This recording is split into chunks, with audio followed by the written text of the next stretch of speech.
Բարև ձեզ հարգելի հետևորդներ, մենք շարունակում ենք կարևորագույն թեմաների քննարկումները պոլիտիկայի մետրում, ձեզ հետ եմ ես Բորիս Մուրազին։ Այսօր գուցե շատերը զարմանաք, բայց ես չեմ խոսի բուն Նիկոլ Փաշինյան աղետի կամ իր թիմի արած գործողությունների մասին, հայտարարությունների մասին,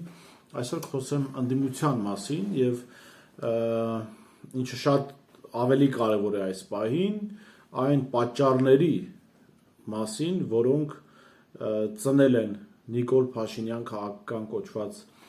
երևույթը, դրա մասին ես խոսելու եմ որպես քաղաքացի մարդ, ով ապրել է Հայաստանում նաև մինչև 2018 թվականը,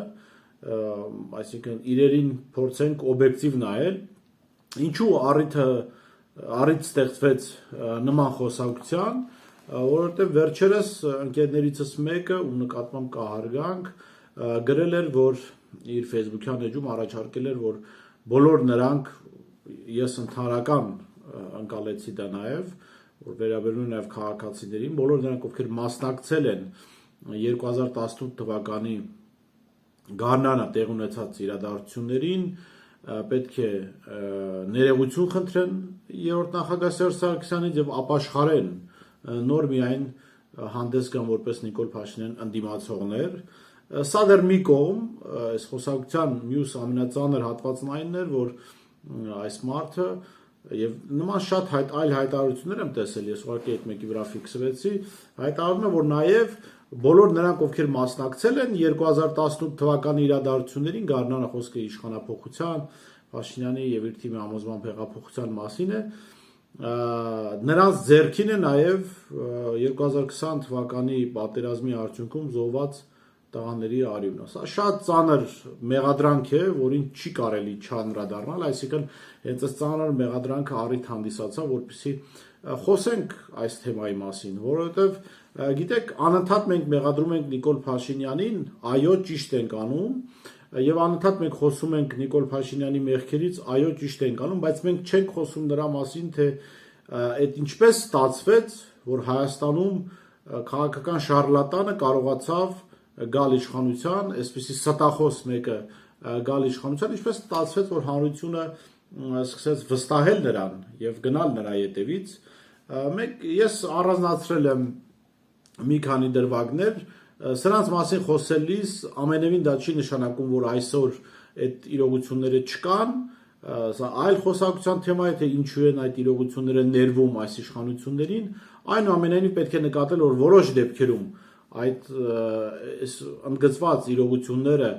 պատճառները, որոնք ծնել են Նիկոլ Փաշինյանին, հիմա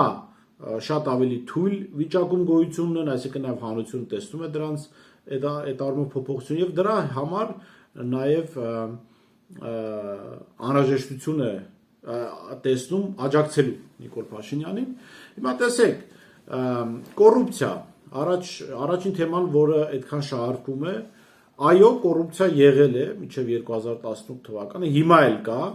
եւ կոռուպցիան բավական մեծ ծավալներ էր զբաղեցնում։ Այլ հարց է, որ օրինակ կան տարբեր հետազոտություններ, ըստ որոնց կոռուպցիայի ընկալումը Հայաստանում 2018-ից առաջ շատ ավելի մեծ էր, քան իրականում կոռուպցիան կար, բայց կար կոռուպցիա եւ ամենալավագույն փաստը, որ կային կար կոռուպցիա եւ կային կոռուպցիոն դրսեւորումներ եւ կոռուպցիոներ պաշտոնյաներ, ամենալավագույն փաստը այն է, որ կային պաշտոնյաներ, որոնք միլիոնատերեր էին։ Սա փաշինյանական դիսկուրս չէ, բայց անհրաժեշտ է սրա մասին խոսալ, օրինակ Գագիկ Բեգլարյան, ասենք Քեթրինի Միրհան, տարբեր պաշտոնյաներ, լիքը այսպիսի պաշտոնյաներ կային, Հովիկ Հովսեփյան,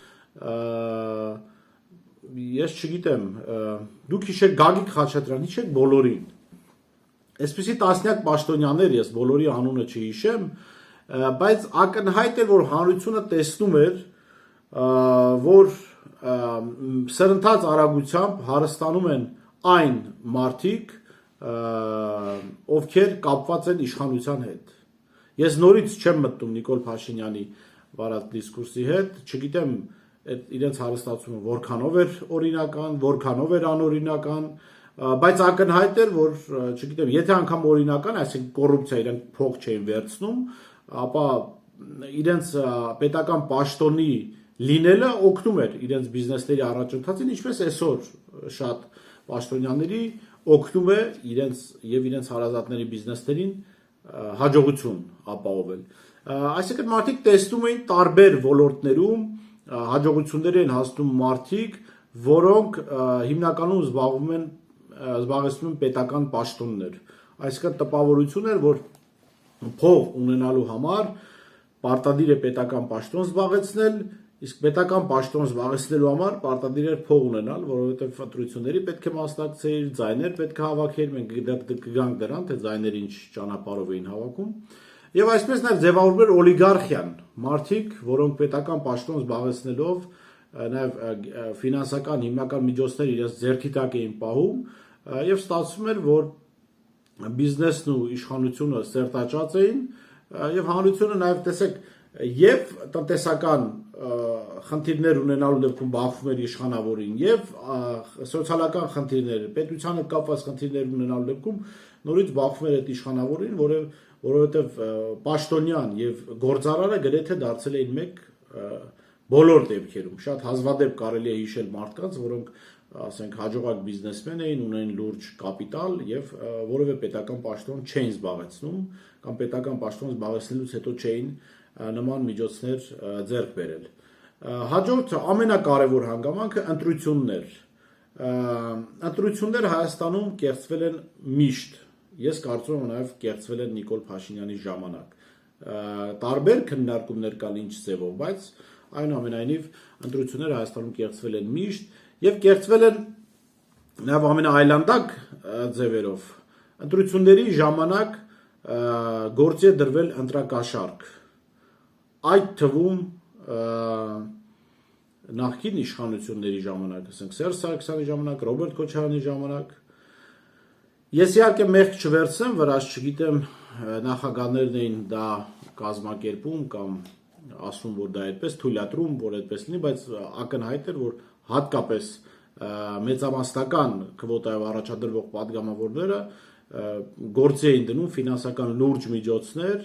եւ ընտրակաշառքի մասին խոսակցությունները ամենևին էլ հեքիաթներ չեն։ Եվ տեսեք, հիմա նաեւ ինչու է սա բավական անտրամաբանական, երբ այսօր ընդդիմության դաշտում հանդես եկող քաղաքական ուժերը, որոնք նաև նախկինում եղել են իշխանություն, ասում են ընտրակաշառք չի եղել, ընտրություններ չի կեղծվել։ Լավ, դուք կարող եք սա ասել իհարկե։ Մենք էլ այսքան ժամանակ լռում էինք դրա մասին, բայց խնդիրը նրանում է, որ դուք ընտրակաշառք գիտեք տվել եք տասնյակ հազարավոր, գուցե նաև 100,000 քաղաքացիների։ Այդ մարդիկ հո իրենց մեջ գիտեն, որ դուք խաբում եք իրենց։ Ու այդ մարդիկ օբյեկտիվ պատճառ են ունենում աջակցելու Նիկոլ Փաշինյանին։ Ես չգիտեմ ճիշտ է խոսել դրա մասին ձեր կողմից, որ ընտրակաշառք է եղել, ընտրություններ են կեղծվել, ճիշտ է խոսելը, բայց առնվազն ճիշտ է չխոսելը, որ չի եղել նման բան։ Այսինքն իրողություն, փաստ, որը կապված է 100,000-ավոր մարդկանց հետ, դրան մասնակից է եղել այդքան մարդիկ, չի կարելի ուղղակի կանգնել ասել, գիտեք, ընտրակաշառք չի եղել։ Այդ սրանով դուք ամենամեծ զանգվածն եք վանում ձեզանից եւ Նիկոլի դեմ պայքարից, որովհետեւ այդ մարդիկ տեսնում որ դուք անկեղծ չեք։ Որովհետեւ իրեն 3 ընտրակաշառք տվողների մի մասը այսօր ասում է որ ընտրակաշառք չի եղել, մյուս մասն էլ կանգնած է այսօր Նիկոլ Փաշինյանի կողքին եւ չգիտեմ արդեն ընտրակաշառքով թե ոնց, ես այդպիսի փաստերի դեռևս չեմ տեսել։ Կամ սպառնալիքներով Նիկոլ Փաշինյանի համար է ձայներ հավաքում։ Այո, Փաշինյանի իշխանության մասին էլ կան խոսակցություններ, մամուլում եղան հրապարակումներ, պնդումներ ընդդիմադիրների կողմից, որ եղել է ընտրակաշառք։ Կյանքը ցույց կտա, մենք կտեսնենք դրանց, բայց հիշում եք, չէ՞, որ նախկին իշխանությունների ժամանակ ընտրությունին վիդեոկադրեր էլ կան դրա հետ կապված, որ ասենք ընտրատեղամասի դեմ կանգնած մարդիկ գումարներ էին բաժանում, այդ լկտիությունը այդ աշխանի էր հասել։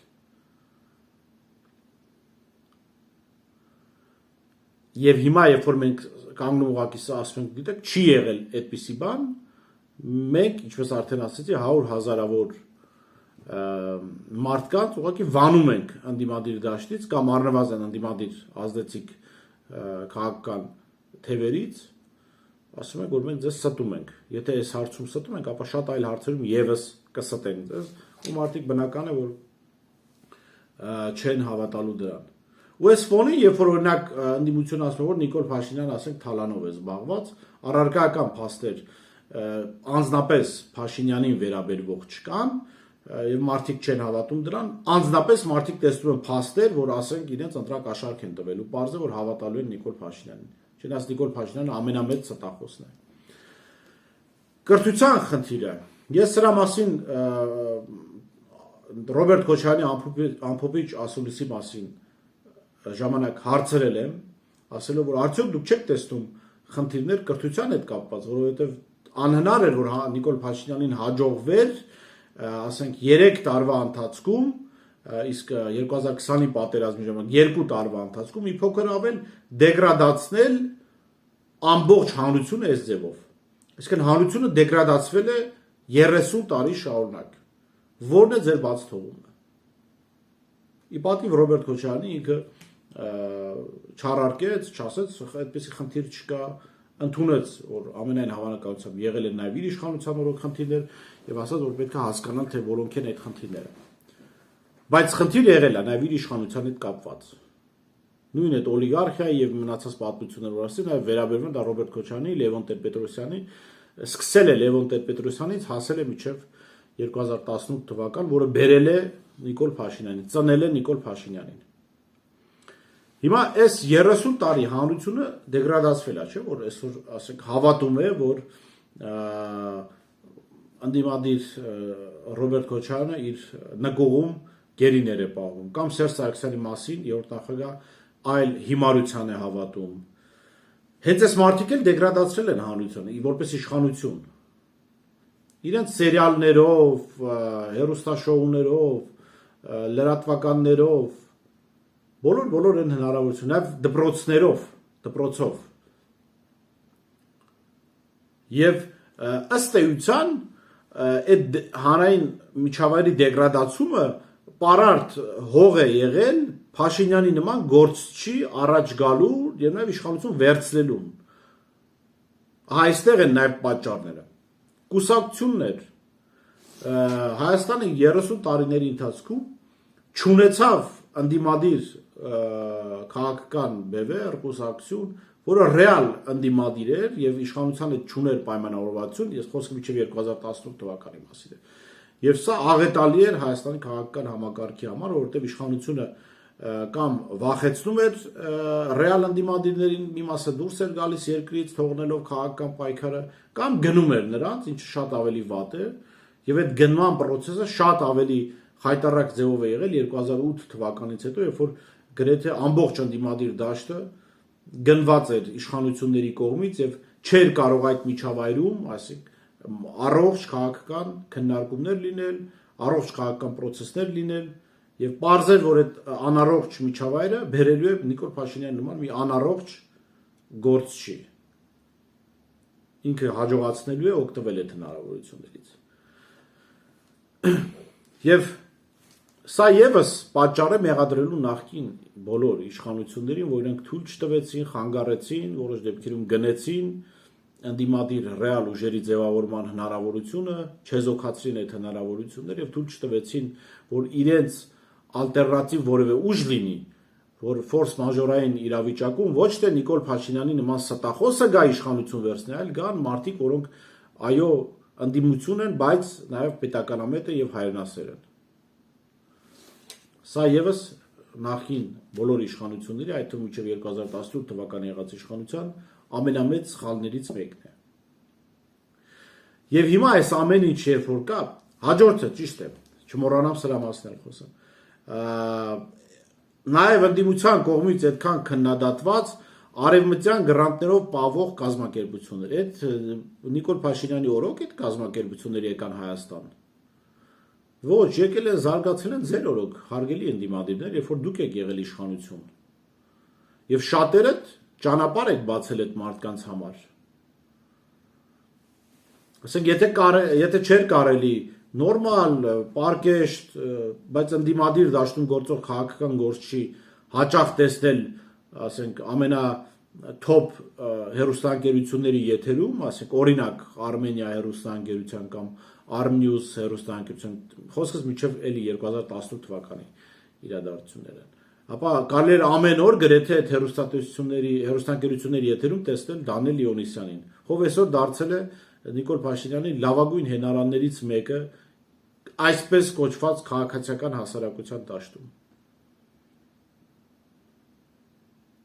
Մի կողմից սահմանափակվում էին adekvat, բայց սկզբունքային քաղաքական գործիչներ, հասարակական գործիչներ, որոնք ընդդիմանում էին իշխանություններին, մյուս կողմից աճեցվում էին մարդիկ, որոնց մասին դուք էլ լավ գիտեք, որ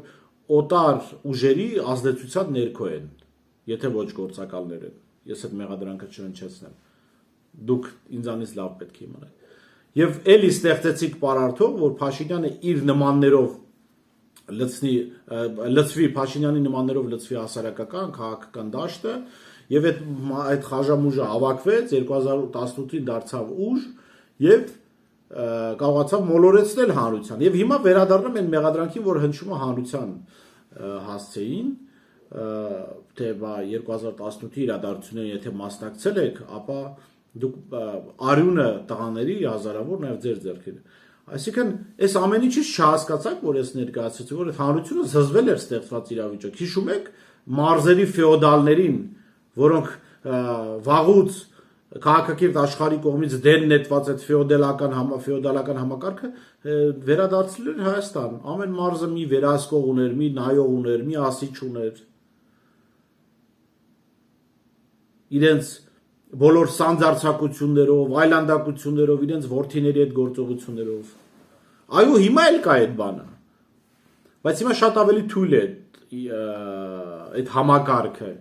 Օրինակ վերջերս տեսանք բանում, չէ, Արարատի մարզում հորը հանեցին, որդուն դրեցին մարզպետ։ Խայտարակ մի պատմություն, բայց այն ժամանակ էլ հիշում եք, չէ, ինչ պատմություններ կար։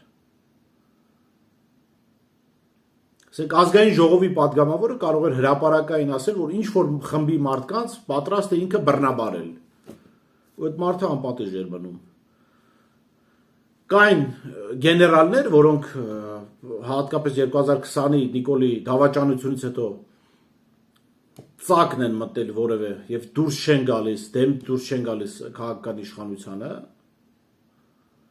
Այդ գեներալներին մինչև 2018 թվականը պետքա ուղղակի Աստված կանչեր իրենց չհանդիպելու, որովհետև գուցե շատ վատ հետևանքներ ունենային քո համար, անգամ ուղղակի անմեղ պատահական իրենց հետ հանդիպումը։ Սա ինչի արդյունք էր, սա բերեց նրան, որ հանրությունը զզվել էր այդ համակարգից, այդ պետությունից ցավալիորեն, եւ ինքը այո գնաց ինքնաոչնչացման ճանապարհով, գնաց ոչնչացնելու պետությունը, որը իրենն է։ Բայց տեսնելով իր շրջապատում կատարվող ինքը համոզված է, որ դա իրենը չէ։ Եթե իր պետությունն է, ապա ինչու է այսպես, ինչու է կոռուպցիա կա, ինչու չեն թողնում, որ ազատ ընտրություններ լինեն։ Ինչու չեն թողնում, որ այսպես լինի։ Ինչու է այս օլիգարխը նաև պետական պաշտոնի, ինչու է այս պետական պաշտոնյան կարողանում շատ հանգիստ բիզնես անել, իսկ այս մարդը չի կարողանում անել։ Այս ամբողջը բերեց նրան, որ մարդիկ ուղղակի որոշեցին չունենալ պետություն եւ աջակցեցին Նիկոլ Փաշինյանին։ Խոսքը նաև ոչ թե 2018-ի աջակցության մասին, որտեղ այն ժամանակ շատերը չեմ կարծում թե գիտեին Նիկոլ Փաշինյանին չի գնում։ 2020-ից հետո աջակցեցին Նիկոլ Փաշինյանին նորից։ Եվ հիմա մեղադրել այս մարդկանց կարծում անարդար է։ Որովհետև եկեք այո, անկեղծ նստենք պատճառների մասին խոսենք, թող պատասխանատուները կանգնեն պատասխան տան, ներողություն նաև խնդրեմ, բայց այստեղ հարցը միայն ներողությունով չի վերջանալու, որովհետև այո, նաև հանցագործություններ են տեղի ունեցել, որոնց համար մարդիկ պետք է պատասխան տան։ Եվ դրանից հետո եթե հանրությունը կշարունակի այսպես լայն թափով աջակցել Նիկոլ Փաշինյանին, այո, կարելի է մեղադրել այդ հանրությանը։ Բայց մենք եկել ենք հանրությանը ստում ենք, փորձում ենք մոլորեցնել իրենց, հետո ասում ենք, բա ինչ չեք մոլորեցվում։ Իրենք էլ գնում են ամենալավ ժողովրդական խոսքով ասած մուտիլովշիկի հետևից, որը կարողանում է իրենց սրտով խոսել, խաբել, մոլորեցնել։ Հա, նորից կրկնում եմ, թե ինչու անհրաժեշտություն առաջացավ այս խոսակցության, որովհետև ես տեսնում եմ, որ կան քաղաքական գործիչներ, հասարակական գործիչներ, որոնք բերում են մի դիսկուրս, իբրև թե պետք է նախկին նախագահներից ներողություն խնդրել, դա կնի Ռոբերտ Քոչարյանը, Սերժ Սարգսյան, ինչը անթույլատրելի է, որովհետև նախկին նախագահները այս ժողովրդի կողմից արժանացել են երկիրը կառավարելու պատվի, եթե բոլոր թերությունները, խնդիրները մի կողմ թողնենք, երկիրը կառավարելու պատվի։ Այդ պատվին արժանանալուց հետո իրենք պետք է միայն շնորհակալ լինեն այս ժողովրդին իրենց այդպիսի վստահության արժանացնելու համար։ Եվ այս ժողովուրդը իրենցից ներողություն խնդրելու կարիք չունի։ Ես կարծում եմ, եթե շատ ավելի խորը նայենք, իշխանավորները ժողովրդից ներողություն խնդրելու կարիք ունեն, որ մոլորեցրին, անգրագիտության մեջ պահեցին, տնտեսական, սոցիալական խնդիրների մեջ պահեցին, այս մարդիկ մոլորված, խաբված եկան ու ընտրեցին, եկան ու աղետալի Նիկոլ Փաշինյանին բերեցին իշխանության։ Այս սրա համար իշխանավորները նախկին ներողություն խնդրելու տեղ ունեն ժողովրդից, հանրությունից, մարդկանցից։ Իսկ ժողովուրդը անգամ իր ամենասխալ ընտրության դեպքում ներողություն խնդրելու կարիք չունի որևէ մեկից, որովհետև հետ սխալ ընտրությունը, ինչպես այս դեպքում ասացի Նիկոլ Փաշինյանը, պատճառներ ունի։ Այո, գուցե սխալ, իհարկե սխալ ընտրություն է եղել Նիկոլ Փաշինյանին ընտրել, իհարկե սխալ է եղել 18-ին նրան վարչապետի պաշտոն վստահելը, իհարկե շատ մեծ սխալ է եղել եւ որոշ դեպքերում նաեւ հանցագործություն է եղել 2020-ից հետո այդ մարդկանց ընտրելը։ Բայց նաև սխալ է եւ կարծում ինչ որ իմաստով հանցագործություն է ասել, որ 2018-ից առաջ ամեն ինչ լավ է եղել եւ մարդիկ ուղակի որոշել են քանդել իրենց պետությունը։ Այդպես չի եղել։ Սրա մասին խոսելով ես նորից պետք է կոչ անեմ, որ մարդիկ շարունակեն պայքարել Նիկոլ Փաշինյանի դեմ, որովհետեւ անկախ այն հանգամանքից, թե որքան սխալներ են գործել նախկին իշխանությունները, որոնք այո նաև բերել են Նիկոլ Փաշինյանի նման աղետի առաջացման, այնուամենայնիվ իրենք շատ ավելի շահեկան դիրքում են, քան Նիկոլ Փաշինյանը։ Ես չեմ պնդում, որ պետք է Նիկոլ Փաշինյանին հեռացնել ու նախկին իշխանավորները նույն ձևով, նույն տեսքով, նույն մտածողությամբ, նույն համոզմունքներով գան իրենք դառնան իշխանություն։ Ոչ, նախկին բոլոր իշխանությունների մեջ կան արժանավորներ, որոնք կարող են ձևավորել նոր իշխանություն։ Ես պնդում եմ, որ այո, պետք է շարունակել պայքարել Նիկոլ Փաշինյանի դեմ, ամեն ձևով պետք է նպաստել, որպեսզի օր առաջ Նիկոլ Փաշինյանը հեռանա, բայց այդ հեռացումը չպետք է լինի նրա հաշվին, որ չվերագնահատվեն նախկինում արված սխալները, այլ եւ լինի այնպես, որ ասենք Նիկոլ Փաշինյանին հեռացնելով ձևավորվի մի իշխանություն, որը ոչ մի դաս չի քաղել 2018-ին տեղի ունեցածից, 2018-ից առաջ տեղի ունեցածներից եւ կշարունակի կառավարել երկիրը այնպես, ինչպես կառավարել էին մինչև 2018-ը, որի նորից մի հատ նոր Նիկոլ Փաշինյանի կծնի։ Սա ես չեմ ուզում եւ կոչ եմ անում բոլորին ստապ նայել սրան, որ թույլ չտալ մոլորեցնել իրենց, բայց միևնույն ժամանակ պայքարել Նիկոլ Փաշինյանի դեմ։ Այո, կարևոր է, որ նախկին իշխանությունների մեջ եղած լիքը արժանավոր մարդիկ պետք է հավաքվեն իրար գլուխ, ձևավորեն իշխանություն, բայց այդ իշխանությունը պետք է լինի իրենից հեռու թողնելով 2018 թվականից առաջ եղած բոլոր սխալները, կրթության ոլորտում, ընտրությունների, ժողովրդավարության կոչվածի, կուսակցությունների մասով, օլիգարխիայի մասով, պետական կառավարման մասով, բյուջեի ծախսման մասով պետք է լրիվ նոր մոտեցում լինի եւ այդ մեսեջները հանրությունը պետք է ստանա։ Երբ որ դուք կամ ձեր աջակիցները պնդում եք, որ 2018-ից առաջ խնդիրներ չեն եղել կամ էական խնդիրներ չեն եղել, ապա հանրությունը մեսեջ է ստանում, շատ պարզ մի մեսեջ է ստանում, որ դուք Փաշինյանից հետո գալու եք եւ շարունակելու եք կառավարել այնպես, ինչպես նախկինում է եղել, եւ դրա համար մարդիկ չեն էլ աջակցում ձեզ։ Եթե չեն էլ աջակցում Նիկոլ Փաշինյանին, չեն էլ աջակցում ձեզ։ Հենց նաեւ սրա պատճառով, որ տեսնում են, որ դուք չեք հասկացել կամ չեք ուզում ցույց տալ, որ հասկացել եք որ 2018-ից առաջ եղել են մեծ սխալներ, անթույլատրելի սխալներ, որոնք բերել են Նիկոլ Փաշինյանին։ Երբ որ այս գիտակցումը լինի, ես վստահ եմ, որ հանրության մեծ զանգված դառնալու է դեպի ձեր, ես կարծում շատ արագ մարդիկ ուղղակի կորոշեն, որ պետք է հեռացնեն Նիկոլ Փաշինյանին եւ կմիանան ձեզ։ Չի հաջողվի եւ դուք փորձեք մարդկանց համոզել, որ 2018-ից առաջ ոչ մի խնդիր չի եղել կամ էական խնդիրներ չեն եղել, Նիկոլ Փաշինյանը կշարունակի պաշտոնավարել հաջողությամբ, որովհետեւ եթե որոշել եք հանրության հետ շփվել ստով, ապա ամենամեծ ստախոս Նիկոլ Փաշինյանը այստեղ մրցակիցներ ուղղակի չունի։ Այս թողարկումը նվիրեցի նրան, որպեսզի ցույց տամ, թե որն է Նիկոլ Փաշինյանի քաղաքական հայրը, Նիկոլ Փաշինյանի ծնող երևույթները, որոնց մասին պետք է շատ անկեղծ խոսել եւ ասել, որ այլևս դրանք չեն լինելու, չեն կրկնվելու։ Լավ մնացեք, կհանդիպենք։